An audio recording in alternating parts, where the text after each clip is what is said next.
Hello students, class 11th में हम लोग हीट चैप्टर में लास्ट टर्न पर हम लोगों ने temperature scales, expansion, linear expansion, volume expansion, superficial expansion और उसके रिलेशन को स्टडी किया था। उसके बाद फिर हम लोगों ने लिक्विड को जब किसी वेसल में रखते हैं और फिर उसको एक्सपेंड करते हैं तो रियल एक्सपेंशन, अपेरेंट एक्सपेंशन और वेसल एक्सपेंशन का रिलेशन इस्टेब्लिश किया था। Then after we have established a relation of volume expansion coefficient real, volume expansion coefficient apparent and volume expansion coefficient of vessel का बीच का ये relation establish किया था। Then after we have discussed anomalous expansion of behavior। आज हम लोग उसी sequence में स्टडी करेंगे variation of density with temperature of liquid, variation of density with temperature of liquid. जैसे वाटर के केस में हम लोगों ने स्टडी किया था कि जैसे जैसे टेम्परेचर को इंक्रीज़ करते हैं, जैसे जैसे टेम्परेचर को इंक्रीज़ करते हैं जो वॉल्यूम है वाटर का वो इंक्रीज़ करता जाता है, यानी डेंसिटी डिक्रीज़ करती जाती है। लेकिन 4 डिग्री सेंटीग्रेड से 0 डिग्री सेंटीग्रेड की बात करें तो यहाँ पर 4 डिग्री सेल्सियस से 0 डिग्री सेल्सियस की तरफ आते हैं तो वॉल्यूम इंक्रीज़ करता है, जबकि टेम्परेचर डिक्रीज़ कर रहा है, यानी डेंसिटी आपकी डिक्रीज़ कर रही है और वॉल्यूम इंक्रीज़ कर रहा है। तो क्या रिलेशन है आपके टेम्परेचर का डेंसिटी के साथ में, उसको यहाँ पे स्टेब्लिश करेंगे। तो सपोज जैसे वी वॉल्यूम था किसी लिक्विड का एट टेम्परेचर टी पर, और after change in temperature delta T उसका न्यू वॉल्यूम हो गया वी डैश। तो change in volume is equal to होता है gamma into initial volume into change in temperature, और change in volume is equal to क्या हुआ, final volume minus initial volume. तो final volume is equal to क्या हो गया, गामा वी इस तरफ चला गया, तो V dash is equal to V plus gamma V delta T. V यहाँ से कॉमन ले लिया तो V dash is equal to V 1 plus gamma delta T. ये एक रिलेशन हो गया, final volume minus is equal to initial volume 1 plus volume expansion coefficient into change in temperature. अब वॉल्यूम इज इक्वल टू होता है mass upon density, volume is equal to mass upon density होता है। तो इस we dash की जगह हम लिख सकते हैं मास अपॉन न्यू डेंसिटी, और इनिशियल वॉल्यूम वी की जगह लिख सकते हैं मास अपॉन ओरिजिनल डेंसिटी। तो इस तरह से अब ये फॉर्मूला आपको कन्वर्ट हो जाएगा, M upon density new density is equal to M upon old density 1 plus gamma delta T. M से एम कैंसिल होगा, ये रो डैश इस तरफ आ जाएगा और ये रो इस तरफ आ जाएगा, तो इसको इस तरह से कह सकते हैं rho dash is equal to rho upon 1 plus gamma delta T, ये आ जाएगा। इसको 1 प्लस गामा डेल्टा टी ये आ जाएगा। अब इसको ऊपर ले जाएं तो ये जाएगा rho 1 plus gamma delta T to the power -1। अब बाइनोमियल थ्योरम यूज़ करें तो ये पावर जो है माइनस का यहाँ मल्टीप्लाई हो जाता है, तो ये हो जाएगा rho dash is equal to rho 1 minus gamma delta T. ये एक रिलेशन बन गया आपका, new density is equal to old density 1 minus volume expansion coefficient into change in temperature. तो ये एक रिलेशन डेंसिटी का, न्यू डेंसिटी का टेम्परेचर चेंज की वजह से जो होता है उसका एक रिलेशन यहाँ पर डेवलप हो जाता है। तो आप पा रहे हैं जैसे जैसे टेम्परेचर इंक्रीज़ करेगा जो रो डैश की वैल्यू है वो डिक्रीज़ करती जाएगी। लेकिन सिर्फ वाटर का एक ऐसा केस है जिसमें 0 से 4 जाने पर आपकी जो डेंसिटी है वो इंक्रीज़ करती है, अदरवाइज टेम्परेचर के इंक्रीज़ करने पर हमेशा जो डेंसिटी है वो डिक्रीज़ करेगी। तो ये चीज़ यहाँ पर हमने डिस्कस कर ली। नेक्स्ट इसी तरह से थर्मल एक्सपेंशन ऑफ गैस है कि जब गैस का हम टेम्परेचर बढ़ाते हैं तो उसके एक्सपेंशन किस तरह से होता है। तो at ordinary temperature gases expand more than solids and liquids. For gas coefficient of volume expansion is independent of temperature and for ideal gas it can be calculated as follows. Actually gas का जो volume है वो 2 तरीके से expand होता है। जैसे कि सपोज एक वेसल लिया आपने, उस वेसल में आपने गैस फिल कर दी है और यहाँ पर एक लिड लगा दी है, एक लिड लगा दी है। इस लिड को यदि यहाँ फिक्स कर दें, इस लिड को यदि फिक्स कर देंगे तो हम कहेंगे हमने वॉल्यूम को फिक्स कर दिया। यहाँ पर वॉल्यूम चेंज नहीं होगा, ठीक है। अच्छा, एक कंडीशन ये है कि हम जो है प्रेशर को फिक्स करते हैं। अब यदि इसको ओपन कर दिया, यहाँ फिक्स नहीं है, और इसको आप इंक्रीज़ करोगे, हीट दोगे, तो क्या होगा, वॉल्यूम इंक्रीज़ करेगा और लिड ऊपर चला जाएगा। जब लिड ऊपर चला जाएगा तो ऊपर जाने से क्या होगा, जो प्रेशर इसका होगा वो एक्स्ट्रा जनरेट नहीं हो पाएगा। जो प्रेशर P यहाँ था वही प्रेशर P वहाँ रहेगा, क्योंकि जब गैस एक्सपेंड कर जाएगी तो प्रेशर डिक्रीज़ कर जाएगा। तो टेम्परेचर की वजह से जो प्रेशर इंक्रीज़ किया था वो वॉल्यूम एक्सपेंशन की वजह से डिक्रीज़ कर गया। तो इस तरह से टोटल प्रेशर जो रह गया वो कांस्टेंट रह गया। तो यहाँ पर पहला केस हम ले रहे हैं कि जब आइडियल गैस इक्वेशन हमने यूज़ की यहाँ पर कांस्टेंट प्रेशर के लिए, तो PV is equal to mu RT formula हम लोगों ने स्टडी किया था कि यदि म्यू मोल गैस, यहाँ पर कितनी गैस ली गई है, म्यू मोल गैस ली जाए तो PV is equal to mu RT होता है। 1 मोल गैस ली जाए तो PV is equal to RT होता है।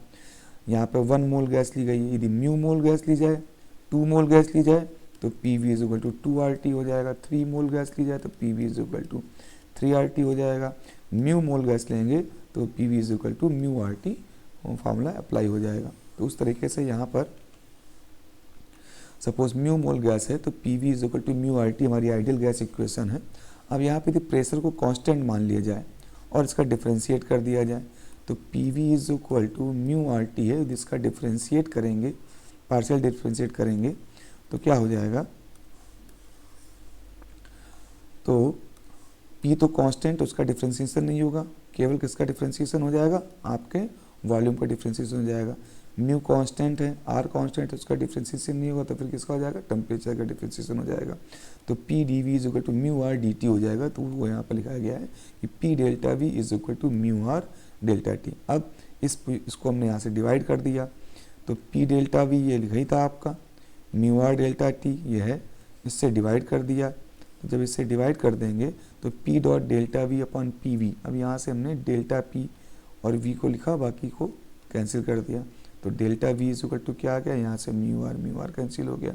तो delta V upon V is equal to delta T upon T आ गया। अब यहाँ पर हमने डेल्टा T को यहाँ से यहाँ ले आते हैं तो delta V is equal to क्या हो गया, डेल्टा V, ये V ऑलरेडी है और ये डेल्टा T नीचे ले आए हैं। तो इस तरह से आपका delta V upon V dot delta T हो गया। इधर क्या बचा, 1 अपॉन T। तो ये वैल्यू जो होती है ये हमेशा गामा के इक्वल होती है, क्योंकि हमने पढ़ा हुआ है कि V is equal to gamma delta V, gamma actually, एक मिनट इसको रब करें, ओ सॉरी, इसको हम इस तरह से लिख सकते हैं, इसको हम जानते हैं कि delta V is equal to होता है गामा V डेल्टा T, ठीक है।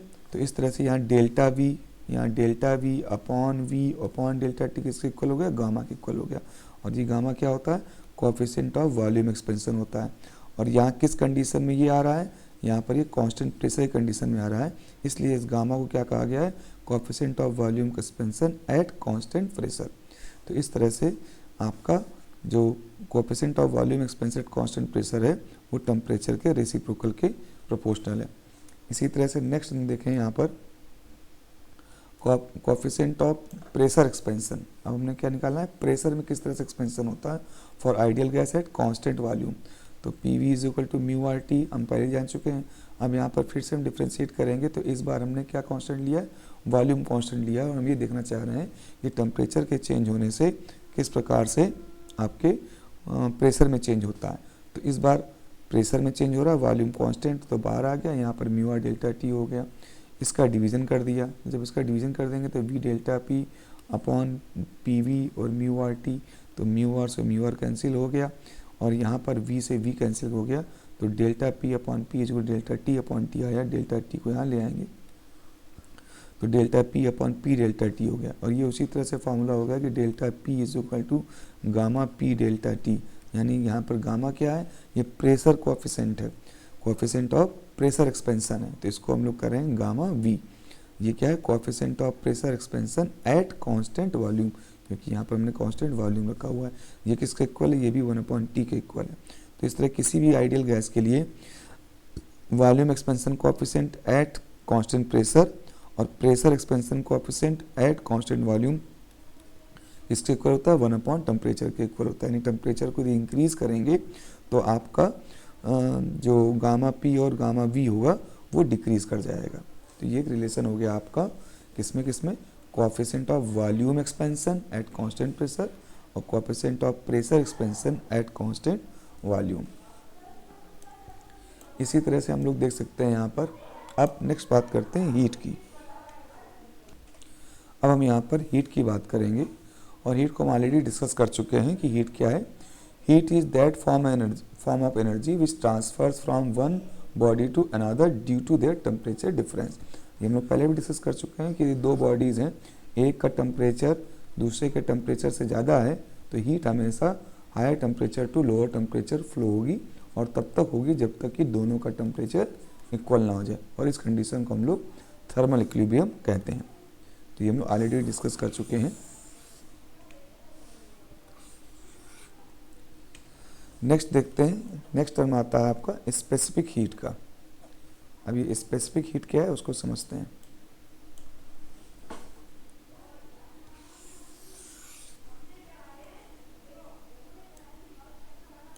अब स्पेसिफिक हीट क्या है उसको देखिए।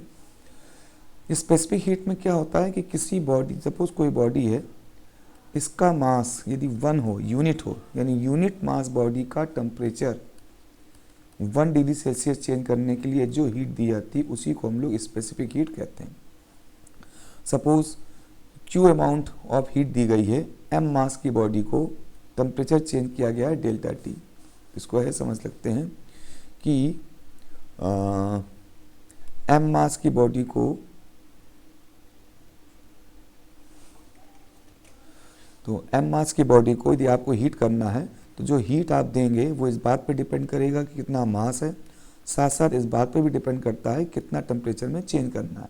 तो इस तरह से गिवन हीट डिपेंड करती है मास पे बॉडी के और डिपेंड करती है उसके टेम्परेचर चेंज पे। तो इस तरह से Q प्रोपोर्शनल टू हो जाता है M डेल्टा T, और प्रोपोर्शन हटाते हैं तो कोई कांस्टेंट C ले लेते हैं और ये हो जाता है Q is equal to C M delta T। और यहाँ C की वैल्यू क्या हो जाएगी, Q upon M delta T। अब देखिए if M is equal to 1 kilogram कह दें या 1 ग्राम कह दें और डेल्टा T जो है 1 डिग्री सेल्सियस हो जाए तो C किसके इक्वल हो जाएगा, C इक्वल हो जाएगा Q के। M और डेल्टा T 1 हो गए तो C किसके इक्वल हो गया, Q के इक्वल हो गया। It means for unit gram body raise in temperature is 1 degree Celsius, then the given heat is equal to specific heat। तो specific heat क्या होती है, तो specific heat किसी यूनिट मास बॉडी का टेम्परेचर 1 डिग्री सेल्सियस बढ़ाने के लिए जो हीट आप देते हो उसी को हम लोग स्पेसिफिक हीट कहते हैं। ठीक है, तो इस तरह से हमने स्पेसिफिक हीट की यहाँ पर डेफिनेशन को देख लिया। जैसे कुछ स्पेसिफिक हीट के एग्जांपल दिए हुए हैं, जैसे आइस के लिए दिया हुआ है, आइस की जो स्पेसिफिक हीट है वो 0.5 कैलोरी पर ग्राम डिग्री सेल्सियस है। यानी यदि आप आइस लेते हो तो आइस का टेम्परेचर आपको यदि 1 डिग्री सेल्सियस बढ़ाना है तो आपको 0.5 कैलोरी हीट देनी पड़ेगी, किसको, 1 ग्राम ऑफ आइस को। ठीक है, इसी तरह से वाटर की स्पेसिफिक हीट कितनी है, वाटर की स्पेसिफिक हीट 1 कैलोरी है। यानी वाटर का टेम्परेचर कितना, water 1 gram water, 1 gram water का टेम्परेचर 1 डिग्री सेल्सियस इंक्रीज करना है तो हीट कितनी देनी होगी, 1 कैलोरी देनी होगी। कॉपर ऑफ वेपर, यानी जब कॉपर ऑफ वेपर कह रहे हैं, स्पेसिफिक हीट ऑफ वेपर, यानी जब आपकी वेपर है और वेपर का टेम्परेचर इंक्रीज करना है तो 1 ग्राम ऑफ वेपर है उसका टेम्परेचर 1 डिग्री आपको चेंज करना है तो कितनी हीट देनी है आपको, 0.47 कैलोरी देनी। तो ऑलमोस्ट आइस की और वेपर की पॉइंट ऑलमोस्ट सेम ही होती है और वाटर की 1 कैलोरी होती है। लेकिन जब तक कि आपको एक क्वेश्चन में दिया ना जाए, आप आइस की, वाटर की और वेपर की सबकी स्पेसिफिक हीट 1 ही लेते हैं, unless it is given in the question. ठीक है, अदरवाइज क्वेश्चन में दिया होगा तो 1 लेंगे, नहीं दिया होगा तो आप सबका 1 लेंगे, अदरवाइज दिया होगा तो फिर जो दिया है वही आप क्वेश्चन में लेंगे। तो ये तो हो गया आपकी स्पेसिफिक हीट कैपेसिटी। नेक्स्ट है आपका, इसी को देखते हैं क्या है। तो यहाँ पर दिया हुआ at melting and boiling point of the substance Q is not equal to 0 while T is equal to 0 therefore C is infinity. यानी जो स्पेसिफिक हीट है ये इन्फिनिटी होती है उस समय पर जब कोई बॉडी मेल्ट हो रही होती है या वाटर बॉयल हो रहा होता है। जैसे कि आइस है, यदि आइस को आप लेते हो और ये आपका आइस आपकी मेल्ट होना शुरू हो जाती है, तो जब तक आइस रहेगी तब तक उसके टेम्परेचर में कोई चेंज नहीं होगा। यानी आप जो भी क्यू देते जाओगे ये सिर्फ मेल्ट होगी, लेकिन चेंज इन टेम्परेचर जीरो होगा। इसका मतलब इसकी जो स्पेसिफिक हीट हो गई इस समय इस पर्टिकुलर टाइम पे वो इन्फिनिटी हो गई, क्योंकि स्पेसिफिक हीट का मतलब होता है कि कितनी हीट देने पर टेम्परेचर में 1 डिग्री सेल्सियस का चेंज आएगा। और जब कोई आइस मेल्ट हो रही होती है तो उस समय आप कितनी भी हीट दे दें, जब तक वो पूरी मेल्ट होकर वाटर में कन्वर्ट नहीं हो जाएगी तब तक उसके टेम्परेचर में कोई चेंज नहीं आएगा। यानी ड्यूरिंग दिस प्रोसेस आपकी जो स्पेसिफिक हीट है वो इन्फिनिटी है, क्योंकि because Q is continuously giving but temperature is not changing, therefore C is infinity. ठीक है, अब नेक्स्ट है molar specific heat capacity. Molar का मतलब सिर्फ इतना है कि जब यहाँ पर आप जो गैस ले रहे हो 1 मोल लो। यदि आप गैस 1 ग्राम ले रहे हैं गैस, या आप जो लिक्विड ले 1 ग्राम ले रहे हैं या 1 किलोग्राम ले रहे हैं, तो जो स्पेसिफिक हीट होती है उसको सिंपली C कहते हैं। यानी Q is equal to MC delta T। यहाँ पर C की वैल्यू जो होगी वो कैलोरी पर ग्राम डिग्री सेल्सियस होगी, और यहाँ जो मास लेंगे आप ग्राम में ले लेंगे। लेकिन यदि Q is equal to M capital C delta T आपने लिखा हुआ है, तो यहाँ पर जो C है आपकी ये कैलोरी पर मोल डिग्री सेल्सियस है। इसका मतलब अब यहाँ पर जो M लेंगे वो मोल्स में लेंगे, यानी 1 मोल 2 मोल 3 मोल 4 मोल। इसलिए जब आप मासेज मोल में लेते हो तो जो स्पेसिफिक हीट होती है उसको कैपिटल C से डिनोट करते हैं, और उसको हम लोग मोलर स्पेसिफिक हीट कहते हैं। और नंबर ऑफ मोल्स किसके इक्वल होता है? नंबर ऑफ मोल्स इक्वल होता है total mass of a substance upon molecular weight. तो इस तरह से capital C is equal to Q upon number of moles into delta T है, और specific heat Q upon M delta T है, इतना ही चेंज है। जब नॉर्मल स्पेसिफिक हीट की बात करेंगे तो वहाँ पर मास ग्राम में या किलोग्राम में होगा, जबकि मोलर स्पेसिफिक हीट की बात करेंगे तो वहाँ पर जो मास होगा वो मोल्स में होगा, नंबर ऑफ मोल्स। और नंबर ऑफ मोल्स किसके इक्वल होते हैं? M upon capital M। यदि ये वैल्यू यहाँ पर रख दें इस जगह पर, तो capital C is equal to हो गया MQ upon M delta T। और ये वैल्यू क्या है? देखिए, ये वैल्यू तो स्पेसिफिक हीट होती है, तो यानी मोलर स्पेसिफिक हीट किसके इक्वल है? Specific heat into molecular weight के। तो ये आपका मोलर स्पेसिफिक हीट हो गया। नेक्स्ट है थर्मल कैपेसिटी। तो थर्मल कैपेसिटी क्या होता है? थर्मल कैपेसिटी का मतलब ये है कि पूरी बॉडी जो है उसका टेम्परेचर 1 डिग्री सेल्सियस करना है, तो जो भी हीट आपको देनी होगी वो कहलाएगी थर्मल कैपेसिटी। तो थर्मल कैपेसिटी और स्पेसिफिक हीट में सिर्फ इतना अंतर है कि स्पेसिफिक हीट में जो मास होता है वो 1 ग्राम या 1 किलोग्राम होता है, ठीक है, जबकि मतलब ग्राम या किलोग्राम में लेते हैं, जबकि जो आपकी थर्मल कैपेसिटी है उसमें जो मास होगा वो टोटल बॉडी होगी। तो टोटल बॉडी का टेम्परेचर यदि आपको 1 डिग्री इंक्रीज करना है तो जो हीट देंगे वो आपको थर्मल कैपेसिटी कराएगी। तो जैसे Q is equal to MC delta T है, ये C क्या है? ये C है amount of heat required to raise the temperature of 1 gram mass. तो M ग्राम मास को कितना हीट चाहिए? तो Q is equal to MC delta T हो गया। या MC क्या हो गया? इसको यदि हम देखें तो MC हो गया M बॉडी का मास 1 डिग्री टेम्परेचर चेंज करने के लिए कितनी हीट चाहिए, उसको हम कहेंगे MC। और यही क्या हो गई? यही आपकी थर्मल कैपेसिटी हो गई। मतलब कि टोटल बॉडी का टेम्परेचर 1 डिग्री बढ़ाने के लिए कितनी हीट चाहिए, वो हो गई M into C। Delta T बढ़ाना है तो डेल्टा T से मल्टीप्लाई कर दिया। तो ये Q क्या है? ये Q हो गया टोटल बॉडी का टेम्परेचर डेल्टा T इंक्रीज करने के लिए दी गई हीट, जबकि ये पोर्शन क्या हो गया? टोटल बॉडी का 1 डिग्री टेम्परेचर इंक्रीज करने के लिए दी गई हीट। और इसी को क्या कहेंगे? इसी को हम कहेंगे थर्मल कैपेसिटी। नेक्स्ट एक टर्म यूज होता है वाटर इक्विवेलेंट। वाटर इक्विवेलेंट का मतलब क्या है? The mass of water having same heat capacity as that of a given body is called the water equivalent of the body. कहने का मतलब है, सपोज किसी आप कॉपर के किसी वेसल को आप गर्म कर रहे हो, और उस कॉपर के वेसल को गर्म करने में जो आप हीट दे रहे हो while changing the temperature of 1 degree Celsius, ठीक है, तो ये इसकी थर्मल कैपेसिटी हो गई, क्योंकि पूरे कॉपर पूरे वेसल को गर्म करने में कितनी हीट दी आपने 1 डिग्री चेंज करने के लिए, वो हो गई Q, थर्मल कैपेसिटी हो गई। ठीक है, तो अब कितना वाटर ले लिया जाए, कितना वाटर ले लिया जाए जिसको कि उतनी ही हीट देनी पड़े 1 डिग्री चेंज करने के लिए, तो उस वाटर के मास को कहेंगे वाटर इक्विवेलेंट। ठीक है, तो उस वाटर के मास को कहेंगे वाटर इक्विवेलेंट। क्लियर हो गया?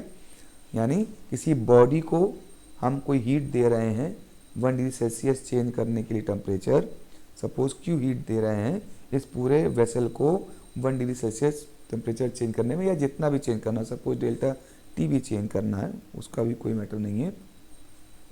कि मान लो कोई आप टेम्परेचर चेंज करना चाह रहे हो डेल्टा टी टेम्परेचर चेंज करना चाह रहे हो, इसने टेम्परेचर चेंज करने के लिए जो आप हीट दे रहे हो वो क्यू दे रहे हो, किसको? इस पूरे वेसल को। ठीक है, तो कितना मास लें वाटर का जिसको भी इतना ही टेम्परेचर चेंज करने के लिए इतनी ही हीट देनी पड़े, तो उसको कहेंगे, उस वाटर के मास को कहेंगे वाटर इक्विवेलेंट। यानी जो ये वेसल काम कर रहा है, जितनी हीट ले रहा है उतनी ही इस वेसल को हटा दें और उसकी जगह केवल वो लिक्विड ले लें जो कि उतनी ही हीट एब्जॉर्व करे उतने ही टेम्परेचर में चेंज करने के लिए जितना कि वेसल कर रहा था, तो उस बात को हम कहेंगे वाटर इक्विवेलेंट।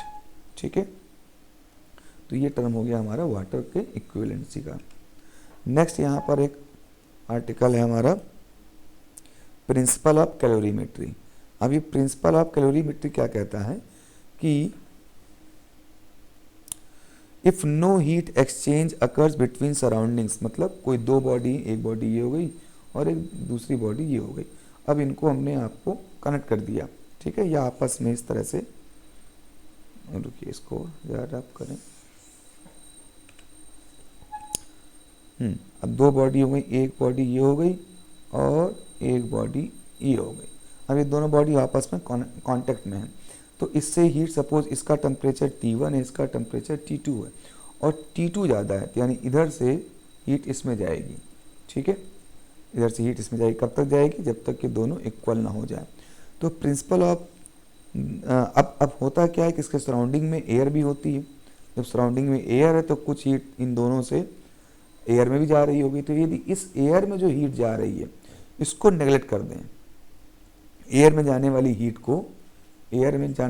को हम नेगलेक्ट कर दें, केवल एक बॉडी से दूसरी बॉडी में जो हीट जा रही है उसी को काउंट करें और ये मान लें कि एयर में कोई हीट नहीं जा रही है, यानी कोई हीट वेस्ट नहीं हो रही है, जो एक बॉडी से निकल रही है वही दूसरी बॉडी में जा रही है। तो कैलोरीमेट्री का प्रिंसिपल ये है कि जितनी हीट ये लूज करेगा उतनी ही हीट ये गेन करेगा, यानी heat loss is equal to heat gain. जितनी हीट छोटा, जिसका टेम्परेचर ज़्यादा है वो लूज करेगा, उतनी ही हीट जिसका टेम्परेचर कम है वो गेन करेगा। इसको हम लोग द प्रिंसिपल ऑफ कैलोरीमेट्री कहते हैं। ठीक है, नेक्स्ट देखते हैं क्या है, चेंज ऑफ स्टेट।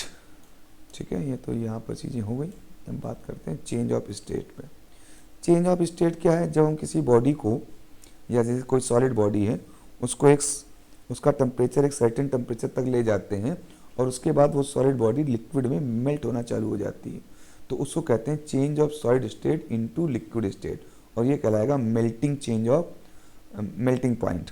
ठीक है, और liquid state into solid state हो तो फ्रीजिंग कहलाएगा। यानी जब कोई सॉलिड बॉडी लिक्विड में कन्वर्ट हो रही हो ड्यू टू गिवन हीट, तब उसको कहेंगे मेल्टिंग, और जब कोई लिक्विड सॉलिड में कन्वर्ट हो रहा हो तो उसको कहेंगे फ्रीजिंग। ये दोनों वाइस वर्सा हैं और दोनों में same amount of heat transfer होती है। सॉलिड से लिक्विड में जा रहा है तो सेम हीट गिवन होगी, लिक्विड से सॉलिड में आ रहा है तो सेम हीट आपको एक्सट्रैक्ट करनी पड़ेगी। यानी जो हीट आपको सॉलिड से लिक्विड में कन्वर्ट करते समय आप देंगे, उतनी ही हीट आपको लिक्विड से सॉलिड में कन्वर्ट करते समय लेनी पड़ेगी। तो सॉलिड से लिक्विड जाने को मेल्टिंग कहते हैं और लिक्विड से सॉलिड आने को फ्रीजिंग कहते हैं। तो ये हो गया आपका स्टेट ऑफ चेंज।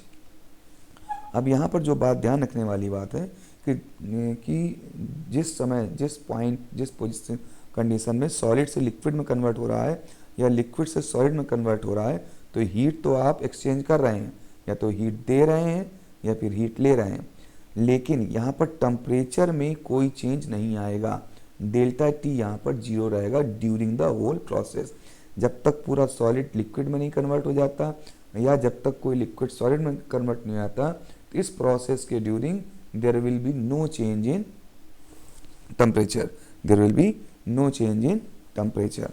ठीक है, तो ये ध्यान रखने की बात है कि जब कभी भी आपका कोई सॉलिड लिक्विड में कन्वर्ट हो रहा है या लिक्विड सॉलिड में कन्वर्ट हो रहा है, कोई भी टेम्परेचर में चेंज नहीं होगा। इसी तरह से नेक्स्ट है लिक्विड से गैस में बदलना और गैस से लिक्विड। लिक्विड से गैस में बदल रहा है तो इसको वेपोराइजेशन कहते हैं, ठीक है, और बॉइलिंग कहेंगे। और गैस से लिक्विड में कन्वर्ट हो रहा है तो इसको लिक्विफिकेशन कहते हैं। तो ये भी ध्यान रखने वाली बात है कि जब लिक्विड से गैस में कन्वर्ट होगा तो वो वेपोराइजेशन होगा ड्यूरिंग बॉइलिंग, और गैस से लिक्विड होगा तो लिक्विफिकेशन कहलाया जाएगा। इसमें भी सेम ऊपर की तरह ही लिक्विड से गैस बनने में आप हीट देते हो और गैस से लिक्विड बनने में हीट एक्सट्रैक्ट करते हो। यहाँ पर भी टेम्परेचर में कोई चेंज नहीं होगा। तो whenever there is a case of changing the state, no temperature will be changed whatever amount of heat is given। तो ये आपके दो स्टेट हो गए, एक आपके change of state solid to liquid, liquid to solid, liquid to gas, gas to liquid. Next अब बात करते हैं, अब नेक्स्ट यहाँ पर कुछ और चीज़ें हैं जैसे हीटिंग कर्व है। अभी हीटिंग कर्व को हम समझते हैं, क्या है हीटिंग कर्व। हीटिंग कर्व का मतलब ये है कि जैसे सपोज कोई एक आपने सॉलिड लिया, ये कोई सॉलिड था, इसको आपने हीट करना स्टार्ट किया तो क्या होगा, इसका टेम्परेचर जो है इंक्रीज़ करेगा। टेम्परेचर एक T2 पॉइंट तक पहुँचेगा। जब वहाँ तक पहुँच जाएगा इसका टेम्परेचर तो फिर ये मेल्ट होना चालू हो जाएगा। उसके बाद जब आप हीट देंगे, देखिए दोबारा मैं इसको एक्सप्लेन कर दूँ कि क्या पूरा प्रोसेस है।